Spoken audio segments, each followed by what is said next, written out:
Bienvenidos a este... Bueno, ya no vamos a hablar del número de episodios, pero bienvenidos a este nuevo episodio de Derecho y Sociedad. En el día de hoy nos acompaña Manuel Fernández, quien no había aparecido desde los primeros capítulos, y Luis José Rodríguez, quien nos acompaña en el día de hoy. Hoy vamos a hablar sobre la motivación del derecho administrativo. Luis José, ¿tú quieres que te presentemos? El director, profesor, usted que sabe. Luis José es licenciado en Derecho, tiene maestría... en procedimiento civil y en sectores regulados, económicos. ¿Esa es la de España? Sí, esa es la de España. ¿Por qué universidad? La Escuela de Práctica Jurídica de la Universidad Complutense de Madrid. Bueno, tenemos a Luis José con maestría internacional, con licenciatura nacional. Usted tiene una también, ¿no? Y en una de las mejores oficinas de abogados de Derecho Administrativo de la República Dominicana. Y no vamos a mencionar a tu papá para que no tiene nada que ver. Nada, en el día de hoy vamos a hablar sobre la motivación del acto administrativo, precisamente porque uno es una de las principales falencias, creo que se identifican a nivel de contrataciones públicas, también a nivel de procedimientos. Exacto, en sentido general siempre hay un poquito una falencia de la motivación del acto administrativo. Entonces vamos a hablar un poquito sobre en qué consiste. Y para eso damos la apertura con la pregunta que ¿qué es el acto administrativo? ¿Cuáles son esos requisitos? Y más adelante entonces vamos conectándonos algunas ideas. Bueno, no, perfecto. El acto administrativo como tal se encuentra definido en la ley 107-13, que es la de procedimiento administrativo común, por decirlo de una forma, y que regula, digamos, la relación entre la administración y los ciudadanos. La define en su artículo 8 como toda declaración unilateral ejercida por cualquier sujeto que ejerza derecho o potestad de derecho administrativo, tanto pública como entidades algunas privadas, como las corporaciones de derecho público, que puedan incidir en la esfera jurídica, digamos, de los administrados. Lógicamente, este tipo de actuaciones está supeditada en virtud del principio de vinculación positiva, de legalidad, más ampliado hoy en día con el de juridicidad, que implica que toda función pública debe estar o debe realizarse apegada conforme al mandato, ya no solamente de la ley, sino del sentido de la norma como tal, que incluye, digamos, los reglamentos. El ordenamiento completo. Mira, muy buena definición, y de hecho yo considero que la figura del acto administrativo es una de las figuras, diría yo, más esenciales, si no decir, cuidado, una de las más, para no decir la más delicada, pero es una figura muy delicada porque, ya tal como Luis había dicho, es una declaración unilateral. O sea, estamos hablando que es la voz de la administración en el cumplimiento de sus funciones. Entonces, en el momento en que la administración, X materia, contratación pública, etcétera, se emiten decisiones, esas decisiones que se emiten por medio de acto administrativo afectan derechos.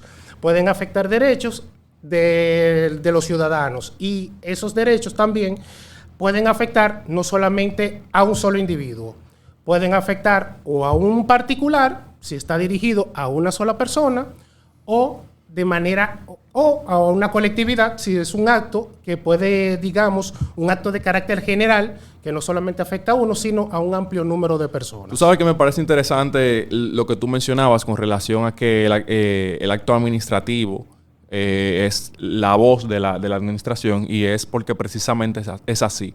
Nosotros nos comunicamos a través de las palabras, de cartas y eso, pero la administración, que es un ente, un órgano, que no una persona física como tal, aunque se desarrolla a través de personas físicas, su actuación, su información, su conocimiento, sus decisiones se transforman o se concretizan a través de los actos administrativos.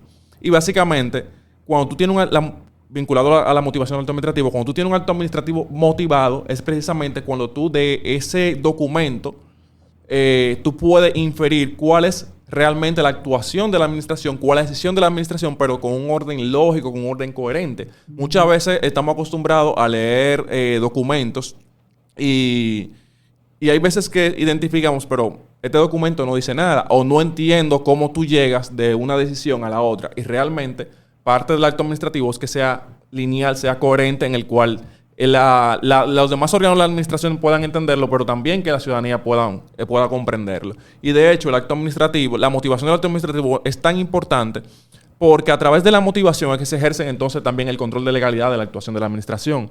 Sí, es correcto, Rafael. Y antes, digamos, de entrar a esa parte y para agregar, digamos, el tema de lo del acto administrativo como la voz cantante del ejercicio de la función administrativa como tal, porque hay que recordar, digamos, que el Poder Ejecutivo, que digamos, el Poder Estatal, que ejerce principalmente, digamos, la función administrativa, ya digamos, los demás órganos, pues pequeñas cuestiones como el tema de las contrataciones públicas, aplican el derecho administrativo como tal, pero hay que recordar que la función del Poder Ejecutivo como tal es ejecutar el mandato que el primer Poder Estatal, que es el Poder Legislativo, Date un ching ahí para que... que es el Poder Legislativo, es el que cumplir el mandato de la ley. Exacto. Entonces, como mencionábamos, hay varios tipos de controles cuando hablamos a nivel de derecho administrativo, de teoría administrativa, con relación al control de legalidad, pero también con relación al control de discrecionalidad, de si el acto es discrecional o no, si es un acto arbitrario o no. Pero antes de entrar en esos temas, vamos a hablar un poquito sobre la extensión del acto administrativo. ¿Cuál tú consideras o cómo tú consideras que debe ser? ¿Qué tan extenso? ¿Qué información debe contener o qué no debe contener el acto administrativo? Mira, comenzando por eso último que tú mencionabas, el tema de la arbitrariedad y la discrecionalidad. La misma ley 107.13 establece que, digamos, dependiendo ya, digamos, la intensidad que tenga, digamos, la afectación del derecho o del ejercicio de una potestad discrecional, llamado la discrecionalidad técnica, ¿no? Hablaremos un poquito más adelante, y bueno, con este un tema con la extensión, lógicamente. La extensión como tal o el contenido como tal del acto administrativo debe primero contener una relación específica de los hechos determinantes, no digamos cualquier tipo de hecho, sino solo que sean relevantes, digamos, para el caso. Que la administración tome la decisión correcta, digamos, luego la debida fundamentación, porque luego debe haber una correlación entre los hechos que yo estoy destacando como determinantes para la decisión que voy a tomar, que se relacione lógicamente con el derecho que tú estás aplicando. Exactamente, porque lógicamente la ley me da, o la potestad administrativa está supeditada a un fin y a una causa. Exacto. Entonces, eso es lo que me va a determinar, por ejemplo, para mí determinar si la administración actuó acorde a lo que está ejerciendo el mandato que el legislador le puso, o la misma administración cuando ejerce, digamos, la potestad reglamentaria. Mira, en cuanto a la parte, eso de la extensión es muy bueno porque a nivel personal puedo decir que uno se ha topado con actos administrativos con una extensión, y me refiero físicamente, con una gran cantidad de páginas, cuando tú lo analizas, que uno ha tocado analizar para ver si primero, para ver todo conforme a la norma, si todo conforme al objetivo para el cual está dirigido ese acto administrativo. Oye, muchas veces no te dice nada. O sea, al final te pueden poner un preámbulo grandísimo, muchos antecedentes, te ponen... Y te vacían la ley. Exacto, te vacían la ley, pero al final el objetivo per se, para el cual el Estado está emitiendo ese acto administrativo, muchas veces ni siquiera lo contiene. Entonces, un acto administrativo no tiene que ser suficientemente largo. O sea, tú no tienes que hacerme un libro, tú no tienes que armarme un reglamento de 300, 400 páginas. Yo diría que tiene que ser suficiente, o sea, suficiente con que contenga lo que tú vas a comunicar, que es lo que tú quieres con el acto administrativo, y que esté debidamente fundamentado con la normativa. Claro. Claro, vinculando a esa suficiencia tiene también un nivel de congruencia, porque vamos a hablar del acto administrativo congruente, ya entrando un poquito más en materia. ¿Por qué? Porque no es coherente que tú tengas una relación de hecho, una relación de derecho, tú no hagas una subsunción o lo que tu análisis sea inconsistente con la relación de hecho, que me ha pasado a nivel de verificación de documentación en el recurso de impugnación, donde el recurrente, donde la institución te dice, mira, a nivel de compra, donde el recurrente tiene unos argumentos y la institución responde por error, por omisión, por montarse tal vez sobre un modelo, responde cosas totalmente diferentes a la que planteaba ese recurrente. Entonces, la realidad es que el acto administrativo, en este caso una resolución que decide una impugnación, debe de tener una relación de hecho, cuáles son los argumentos de ese recurrente, pero yo como institución tengo que responder esos argumentos directamente que me está respondiendo el recurrente. No es que yo voy a responder algo totalmente distinto, porque entonces si respondo algo totalmente distinto, ¿realmente hay una motivación? No, para nada. Y no. Para conectar, digamos, con el tema y entrar en esta parte que tú mencionas ahora, lo que comentaba Manuel, la extensión, no se trata de tener 300 páginas o 400, sino lo suficiente para cumplir la garantía que está prevista la motivación una, que el ciudadano entienda las razones por las cuales se tomó una determinada decisión, ya sea favorable para él o en su perjuicio, y de ahí determine digamos, los mecanismos de defensa que él tiene disponibles, o lo que me encanta mencionar, porque siempre, digamos, leyendo los libros uno se da cuenta que los autores como que resaltan esa naturaleza conflictiva del ser humano, que no puede decir, pero bueno, a lo mejor la administración tiene razón. Y no es necesario recurrir. Y la segunda vertiente, digamos, también es cuando ya, digamos, se someta a control posterior en la jurisdicción contenciosa administrativa, que la administración como tal, y más, digamos, ese tipo de casos que tienen alto contenido técnico, que el tribunal pueda determinar si hubo una correcta aplicación del derecho o no. Con el tema de la congruencia, lógicamente, que tú mencionabas, y recuerdo hace un tiempo trabajaba en un caso que le habían impuesto a una comercializadora del sector eléctrico una sanción, en el entendido de que supuestamente había modificado el contrato de la prestación del servicio eléctrico sin la autorización de la persona, ¿no? Lo cual exigía, según el reglamento del sector, la ley del sector eléctrico, que la superintendencia hablara de eso, en caso que fuera unilateral, pero cuando tú ves, digamos, de manera precisa, en la determinación de los hechos decían, en fecha tal, suscribieron tanto la comercializadora como la persona el cambio de un régimen. Luego más adelante te dice, no se hizo, no tuvo la autorización de la administración, de la superintendencia de electricidad y le impongo una sanción. Entonces, es una cuestión totalmente incongruente. Tú no me puedes decir que, por lo menos para imponerme eso, tú me puedes decir, bueno, a lo mejor el contrato tiene otras deficiencias que no tengan que ver o están violando, digamos, el régimen del sector eléctrico propio, pero esa parte de tú sancionarme a mí por el hecho de que yo supuestamente modifiqué el contrato sin la autorización de la persona, cuando tú, en primer lugar, lo primero que me dijiste fue que hay un contrato firmado por ambas partes. Entonces, claro, eso no tiene sentido. Claro. No, totalmente. Mira, eso de la congruencia viene lo mismo que tú dijiste ahorita y también lo que ha dicho Luis. El famoso vaciado. Eso lo hemos visto incluso, bueno, aunque también lo hemos visto en la práctica con otros abogados, en demandas, en escritos.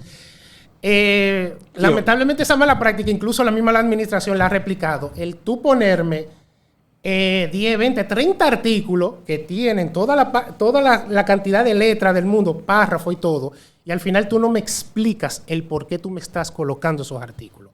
Solamente como que quieren como que el ciudadano como que entienda que tiene una motivación legal, pero tú no me estás diciendo el por qué tú me estás incluyendo esos artículos. ¿Cuál es la relación del artículo X de X ley con la respuesta que yo te estoy dando? Sí. Es correcto. Déjame agregar una cosa ahí. Decía Manuel Atienza que se puede, digamos, aplicar, trasladar al tema de la motivación del acto administrativo, hablando del tema de la motivación de la sentencia, sí, que no es tirar cualquier cosa ahí. Exactamente. Motivar no es, pues, y aprovechamos de definir lo que es motivación. Motivar, digamos, ese es el ejercicio mediante el cual, en este caso, digamos, la administración pública explica sobre la base de unos hechos determinantes y sobre la base de las disposiciones normativas correspondientes, las consecuencias jurídicas que el legislador ha previsto para una determinada consecuencia jurídica, ¿no? Exacto. Que es lo que se llaman los motivos. Una cosa es la motivación y otra es los motivos. Entonces, todo tiene que tener una relación que permita, lo que comentamos anteriormente, que yo pueda entender las razones por las cuales tú tomaste una decisión. Exacto. Yo creo que igual, como mencionaban ambos, el tema de la subsunción es un tema muy importante porque tenemos esa falencia. Te hago una relación de hechos, te hago una relación de derecho, no explico cómo se vinculan los hechos con el derecho, que es la denominada subsunción de los hechos al derecho, es el análisis más importante, porque de hecho, tú puedes tener una relación de hechos y tú puedes tener un derecho, pero la interpretación que tú puedes dar en base a ambas cosas pueden ser distintas. Entonces tú como administración o tú como recurrente o tú como administrado, cada uno puede tener una interpretación totalmente distinta tomando el mismo derecho y tomando los mismos hechos. Entonces hay un tema que es de argumentación. Yo tengo precisamente esa subsunción implica argumentar. Argumentar de qué manera esos hechos se correlacionan con mi derecho, pero yo generando una teoría, generando cuál es la casuística del caso, con la intención, si yo soy recurrente, con la intención de convencer al juez. Pero si yo soy la administración, yo tengo que convencer, al administrado. Pero yo también tengo que, al momento de tomar una decisión, pensar en que si ese acto administrativo que yo estoy emitiendo es recurrido, ese acto también tiene que convencer al magistrado. Entonces, muchas veces nos olvidamos o dentro de la administración se olvida que el acto administrativo que tú estás emitiendo puede estar sujeto a un recurso. Y cuando llega la vía recursiva y dice, pero nos faltó esto, o no dijimos tal cosa, pero muchas veces lo piensan, se habla a nivel interno, pero no se materializa, no se concreta, no lo transmiten, no lo transparentan esa información. Y yo creo que cuando hablamos de motivación de acto administrativo, de actuaciones administrativas, es importante transparentar todas esas informaciones que son necesarias, que no se infiera nada, sino que todo quede dentro del mismo acto. Y mira, cuando yo empecé, que dije sobre lo delicado que es la figura del acto administrativo, la figura, o sea, la debida motivación, la administración tiene que saber que una debida motivación es un requisito de fondo, ni siquiera un requisito formal. El requisito formal es que tiene que contener los hechos, lo que te pide que tú hagas la explicación. Pero la debida motivación, eso mismo que tú has explicado ahora mismo, Rafael, es lo que tiene que entender la administración, que sin una debida motivación es susceptible de nulidad el acto administrativo. La misma ley 107, que Luis lo ha estado mencionando muy bien aquí perfectamente, te lo dice exactamente en su artículo 14, creo que si no me equivoco. Sí, por ahí, sí. En el 14 del 107, una de las causas de nulidad de pleno derecho de un acto administrativo es que no esté debidamente motivado. Y más cuando se trata de actos, digamos, como tú mencionas, eso discrecionales, y más cuando tiene ese matiz más técnico de otra cosa, y cuando, digamos, también el ejercicio de la potestad sancionadora de la administración. Exactamente. Pues, por ejemplo, que también tuve un caso una vez, y siempre ahí me surgió la duda, y luego lo investigué y lo corroboré, porque bastante obvio era el tema de que se le había puesto una empresa de expendio de combustible, porque no tenía el tema del... para emitir los comprobantes fiscales, se le impuso la sanción máxima. Pero explícame por qué. ¿Por qué fue? ¿Por qué fue esto? Y si para llegar a la máxima primero, pues yo he incurrido en esta infracción anteriormente. No hay una proporcionalidad. No hay un tema de proporcionalidad. Porque mira, la discrecionalidad no es el problema. El problema es cuando llegamos a la arbitrariedad. Claro. Y se supone que la debida motivación lo que busca es eso. Tú no llegar a esa arbitrariedad. En el caso que él plantea, por ejemplo, una debida motivación... ¿Qué arbitrariedad? ¿Qué arbitrariedad? No, ya cuando estamos hablando de arbitrariedad, es cuando estamos hablando con un exceso, en este caso, de las funciones que tiene la administración. Por ejemplo, en el caso, por ejemplo, que él plantea, para poner ese caso que me gustó mucho, tú tienes una actuación, por ejemplo, discrecional. Tú me la motivaste, sabe el por qué él fue sancionado de esa manera. Óyeme, esa discrecionalidad se actuó bien, porque en este caso, tu debida motivación llegó al objetivo y él comprendió. ¿Sabes? Pero tú no le explicaste. Claro. Tú sabes que lo que yo quería que tú me dijeras, que era arbitrariedad. Arbitrariedad básicamente es actuar de porque me da la gana. Básicamente. Bueno, por mero capricho. Por mero capricho. Exactamente. Sí. Tú lo querías en forma coloquial. Claro, tiene que aterrizarlo. Entonces, la discrecionalidad, por otra parte, también implica la posibilidad de que dentro de un conjunto de opciones tú puedas elegir una válida. Ahora bien, que es con el tema de la proporcionalidad que hablaba Luis José. Si yo tengo, por ejemplo, una normativa, un régimen sancionador, y ese régimen sancionador me establece multas que van desde 1,000 pesos hasta 100,000 pesos, y hay un determinado hecho, tú tienes que evaluar la proporcionalidad de ese hecho que tú estás cometiendo, que se cometió, pero también esa proporcionalidad tú la vas a evaluar tomando en consideración las agravantes y las atenuantes vinculada al sujeto que comete la infracción. Es correcto, y el fin es lo que se busca con la infracción administrativa, con la sanción y también con las penas penales, que no es necesariamente el castigo, sino es el castigo, pero como una alerta a los demás ciudadanos, a cualquiera, que ante este tipo de situación, ante este comportamiento antijurídico, bueno, esta es la consecuencia jurídica. Entonces, pues digamos, por eso, ahí digamos entra también el tema de la proporcionalidad. ¿No? Se prevé que la infracción sería de 20 a 30. Puede ser 21 o 25, más o menos. Nunca 30, pues sería la primera, pero dependiendo, pero no necesariamente tiene ese 20. Yo lo que quiero, digamos, este es el primer caso que ocurre sobre esta infracción. Vamos por el 25. Pero tiene que motivarlo. Exacto. ¿Y cuáles tipos de motivaciones existen o pudieran existir? Digamos, está la motivación como tal, que es la que hace la normal. La persona, yo soy, digamos, el encargado de recursos humanos en una institución pública. Bueno, te voy a desvincular sobre la base de que tú tienes, digamos, porque lo prevé, digamos, la ley de función pública, tú tienes 3 reportes del ejercicio de tus actividades que lo fracasaste, tus evaluaciones, perdón, que es el término más correcto, la fracasaste. No, eso es el desempeño. Eso. Pero también a la vez existe otra que también se relaciona, digamos, y va vinculado con el tema de la discrecionalidad también, y en la parte técnica, que es la llamada motivación por remisión o inaliunde, que es una técnica de motivación que implica que no necesariamente yo tenga que, en el contenido del acto administrativo que contiene la voluntad de la administración, yo tenga que plasmar todas las razones y transcribir. Yo puedo hacer eso sobre la base de informes que existan, que deben existir en el expediente, que es una, digamos, de las condiciones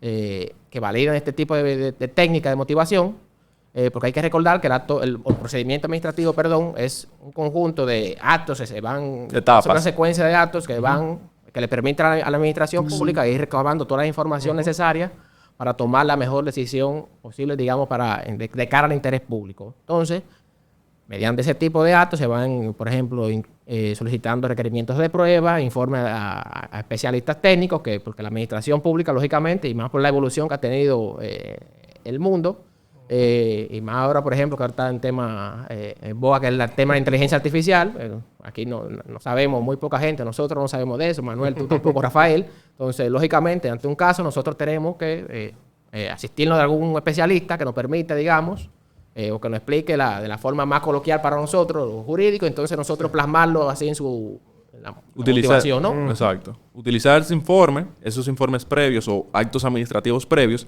para sustentar un acto administrativo posterior. Es correcto. Entonces, exactamente. Y también uno de los requisitos para ese tipo de, digamos, de motivación, o sea, motivación por remisión, es que esos informes, los actos, digamos, que van a servir de soporte del acto administrativo, tienen que estar debidamente transparentados y debidamente publicados. Y motivados también. Y obviamente, exactamente, tiene que estar debidamente motivado. Claro, la idea aquí es, con el caso de la motivación por remisión, es básicamente la siguiente. Yo tengo un acto administrativo que estoy emitiendo hoy, en el día de hoy, en la actualidad. Pero yo tengo informes previos que se emitieron ayer, antes de ayer, o que se emitieron en meses anteriores. Por ejemplo, en un procedimiento de compra y contrataciones públicas, tú tienes tu convocatoria, tú tienes la evaluación técnica, tú tienes la evaluación económica, tú tienes la evaluación, tú tienes la acta de adjudicación. Exacto. Por ejemplo, el acta de adjudicación, que viene siendo el último acto... El acto definitivo. El acto definitivo, que da lugar ya a la formalización del contrato, se puede motivar por remisión haciendo referencia al informe de evaluación técnica, haciendo referencia al informe de evaluación económica, donde no necesariamente yo tengo que transcribir toda la información de todo lo que pasó con la técnica y todo lo que pasó con la económica, porque ya básicamente se conoce. Yo lo puedo poner dentro de los vistos o lo puedo poner dentro de los párrafos, indicando que esa documentación se revisó para poder tomar la decisión. Y básicamente lo que hago es, en base a esas documentaciones, emito mi decisión hoy final tomando en consideración esos informes previos. Ahora bien, que era lo que mencionaba Manuel, esa documentación tiene que estar publicada, tiene que estar transparentada. ¿Por qué? Porque si yo, como administrado, o tú, o quien sea, como controlador, por ejemplo, como juez, o como órgano externo o interno de la administración encargado de controlar la legalidad, por ejemplo, en este caso vamos a hablar de DGCP, si la Dirección de las Contrataciones Públicas tiene que hacer una evaluación de legalidad de tu procedimiento de contratación, y tú tienes un acta de adjudicación, y esa acta de adjudicación hace referencia a informes previos, y el órgano no puede visualizar esos documentos, entonces realmente tu acta de adjudicación está motivada. Si esos documentos no se encuentran publicados, pudieran existir realmente, pero ¿qué me da la certeza de que existen esos documentos? Exactamente, de que existen esos documentos. Y de que esos documentos contienen esa información. Porque ¿qué es lo que me permite que esa información esté publicada? Porque yo vea mi acta de adjudicación que haga referencia a eso y luego yo pueda ir entonces a ese documento a ver la motivación propia de ese acto. Exactamente. Y en conexión a eso, que digamos lo que mencionaba, parte de lo que es esencia de la garantía de la motivación, que es que el ciudadano pueda tener conocimiento de las razones por las cuales se tomó la decisión. Claro. ¿Cómo yo puedo poder ejercitar, digamos, si me descalificaron por una cuestión que simple y sencillamente con una explicación bastaba para que la administración entendiera que yo cumplí con todos los requerimientos? cuando tú ni siquiera me lo notificaste. Yo me enteré de la existencia de un informe cuando leí el acto de adjudicación o el acto de que tú me calificaste. Visto el informe técnico emitido en fecha tal, pero cuando voy al expediente no se encuentra ahí. Sí. Que es parte, digamos, de una de las exigencias que exige la jurisprudencia para que este tipo o esta modalidad de motivación sea válida. Claro. Y yo te digo que tú pusiste el caso de la contratación pública, que es donde uno más ve, por ejemplo, este tipo de motivación. Pero cuando tú ves muchos expedientes de contratación pública que tú buscas en el portal, los informes de evaluación es lo que menos cargan. Es lo que menos cargan. Entonces, sí, tú te puedes topar con el acta de adjudicación, que perfectamente casi siempre está. A lo mejor te encuentras con un informe de evaluación técnica, pero no te encuentras con por ejemplo, con el de evaluación económica, o viceversa. Entonces, tú tienes el acta de adjudicación, tú ves a la decisión que llegó, ok, pero entonces tú no ves la actuación de los peritos. ¿Qué fue lo que decidieron? ¿Por qué decidieron así?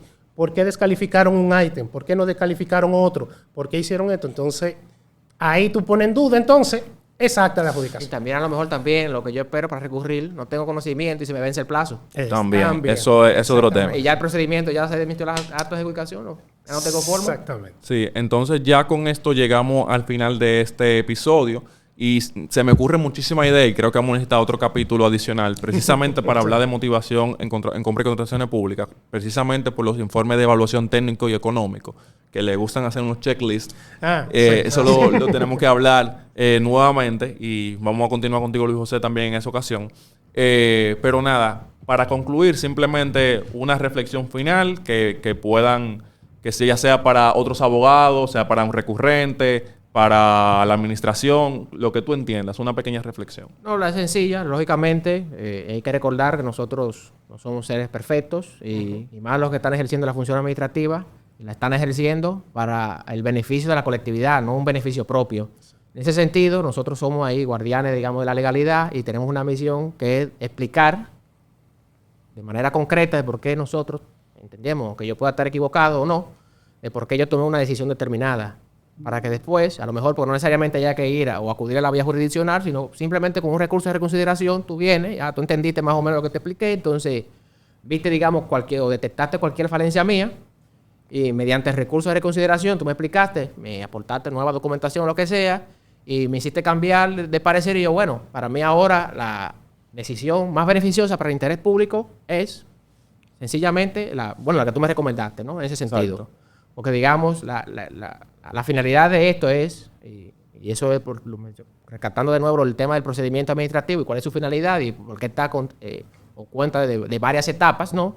Es recabar la información más importante o la determinante a fin de tomar la decisión correcta. Exacto. Mira, mi conclusión sencilla. Tienen que motivar los actos. O sea, la administración debe, no sé si es una especie de miedo, yo no sé si es porque quieren hacer, estrategias al nivel del momento de dar una decisión, con alguna connotación política que exista, no sé. Pero, ¿por qué es importante que yo digo motiven?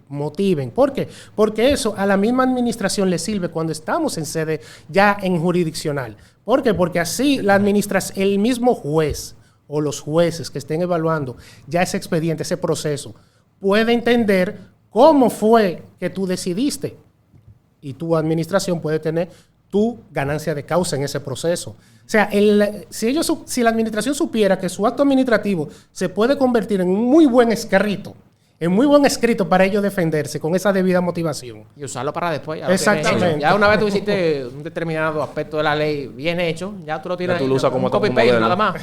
Vamos a ir adaptándolo, las circunstancias de los casos y los documentos que constan en el expediente.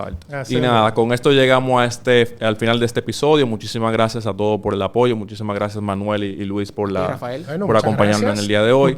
Y nada, esperamos entonces el apoyo en las redes sociales, en Instagram, en YouTube, que estamos publicando los episodios. Sí. Y nada, muchísimas gracias y que tengan un buen día. Bueno, muchas gracias.